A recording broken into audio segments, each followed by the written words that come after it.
Kita sudah sampai di Taman Mangrove di Kota Langsa bersama.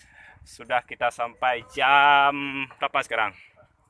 Jam 17 lewat 8. Berarti jam 5 lah.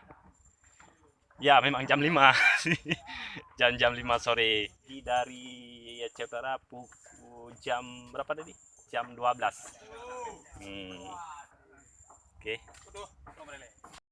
Di hutan mangrove yang ada di Langsa inilah salah satu tempat wisata terfavorit lah bagi anak-anak muda, para remaja, dan ini bisa jadi tempat wisata edukasi supaya lebih mencintai lingkungan. Di sini semuanya mangrove. Ini masih panjang ke dalam. Nanti kita akan menjumpai sahabat kita, ya kan?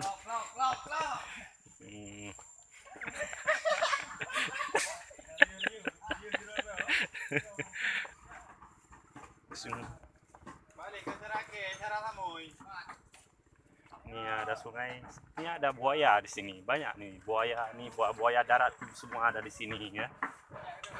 Buaya darat nih, buaya darat. Oh, itu apa namanya itu, monkey ya? Yes, itu monkey. Itu monkey.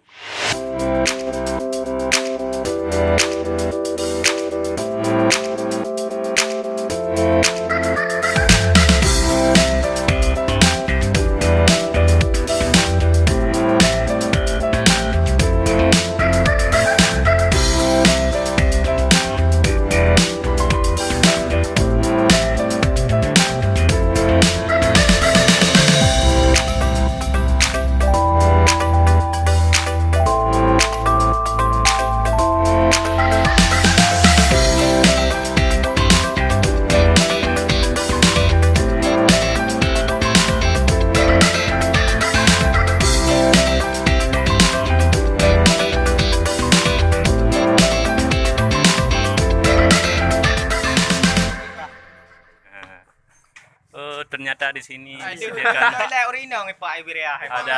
disediakan musola. Di sini untuk pria. Itu di sini cewek.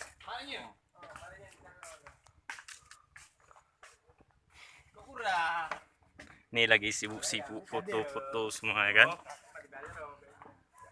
Ini jembatan kuning. Jembatan kuning sih.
Jadi sudah jam 6 mau maghrib ya, kita sudah capek-capek main tadi, loncat-loncat di sana. Kita cukuplah hari ini, kita pulang dulu, istirahat, nanti malam tidur, capek kan. Oke sahabat, jangan lupa like, subscribe untuk mendukung channel kami, oke.